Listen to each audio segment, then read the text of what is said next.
Bonjour, aujourd'hui nous allons parler du lymphodème qui est une pathologie liée à un déficit de travail du système lymphatique qui reste méconnu des populations. Pour les soins, les spécialistes utilisent le plus souvent des bandages compressifs pour les deux types de lymphodème. Retenez que pour le moment, c'est pas une maladie curative et le patient atteint de lymphodème a les pieds et les mains gros. Écoutons le docteur Maodo Diop, médecin angélologue et cardiologue à l'hôpital général Idrissa Pouye de Grand Yoff. Le lymphodème, c'est une affection vasculaire liée à un déficit de travail du système lymphatique parce que il y a trois systèmes sanguins, il y a le système artériel, le système veineux et le système lymphatique. Et quand le système lymphatique est défaillant dans son travail, c'est cela qui donne le lymphodème. Il y a deux types de lymphodèmes. Il y a les lymphodèmes primaires qui sont d'origine génétique, c'est-à-dire que le système lymphatique se forme mal ou ne travaille pas assez, ou alors le lymphodème est secondaire à une autre affection,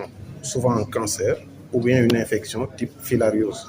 Pour le moment, la prise en charge, elle est physique. Elle se fait par des techniques de bandage et de drainage. Le matériel pour le bandage n'est pas très disponible, malheureusement, et quand ça l'est, ça reste quand même coûteux pour les populations. C'est une affection chronique pour le moment, c'est-à-dire c'est une affection qu'on peut maîtriser et permettre à la personne de vivre normalement, mais les thérapeutiques doivent être maintenues, donc c'est pas encore une maladie qu'on peut guérir. Au Sénégal, nous vivons, concernant le lymphodème, un double fardeau. Il y a encore le lymphodème d'origine infectieuse, surtout filarienne, qui est extrêmement important.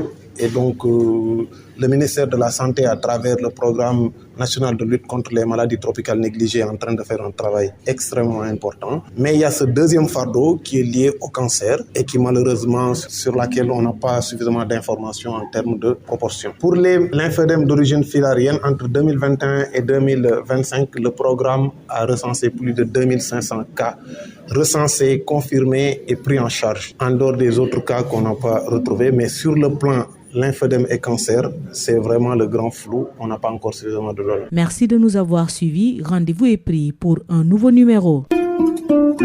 daleen ak jàmm tey feebar bi ñuy duppee lymphodème moom la ñu fas yéene waxtaanee mu nekk ab feebar boo xamante ni jafe-jafe la ci liggéey bu système lymphatique bi moo koy waral te ñu bëri xamuñu ko ci lu ñeel soins yi nag spécialistes yi dañuy faral di gën a jëfandikoo ay bandage compressif ci ñaari façon yi lymphodème yi am ñu fàttali leen ni ba fu mu ne ni nekkul feebar boo xamante ni dañ koy faj ba mu wér te ñi ko am mandarga yi muy feeñee si ñoom bokk na si li ñuy woowee tànku ñay wala cër yu rëy ñu teewlu ci docteur Maodo Diop di médecin angélologue nekk cardiologue ci hôpital général Idrissa Pouye bu Grand Yoff. Lymphodème feebaru sidditu deret la ndax ñetti sidditu deret moo am dafa am siddit yi ñuy wax artère siddit yi ñuy wax veine ak siddit yi ñuy wax lymphatique sidditu deretu lymphatique yooyu bu ñu sooxee ci seen liggéey mooy joxe lymphodème ñaari xeetu lymphodème moo am lymphodème boo xam ne siddit yi ci ba ñuy sosu la ñu am problème mu nekk feebar bu nit ki mën a judduwaale wala luy teel a feeñ ci dundam am ñoo xam ni dañoo judd ak système lymphatique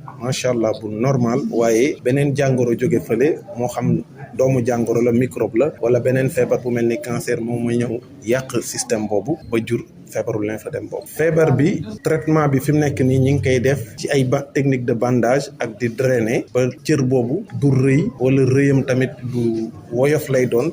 permettre nit ki mu dund normalement ba ku mu waxul ne damaa am feebar bi doo ko xam ci moom waaye nag traitement boobu foog mu sax ndax bu ko bàyyee rek feebar bi ñëwaat feebar bi du wàlle ñaari xeetu jàngoro yi nga xamante ni dina dab nit ki ci lymphodème mooy bi nga xam ni doomu jàngoro la loolu ministère de la santé ci programme national de lutte contre les maladies tropicales négligées ñu ngi ciy def liggéey bu am solo ci fagaru moytu d'abord mu ñëw ak bu ñëwee ci saytu nit ñi toppatoo leen ñoom seen xayma biñ mujj def diggante 2021 ba 2025 toppatoo nañ ci lu ëpp 2,000 téeméeri nit ñoo xam ni wóor na ni am nañ feebar bi gis nañ leen jox nañ leen di traitement waaye ñi nga xamante ni seen feebar ñu ngi ko jëlee ci cancer malheureusement amaguñu organisation bu leen mën a dajale ba ñu am ci seen lim. jaajëfal naa leen ci déglu bi dig daje ci beneen numéro.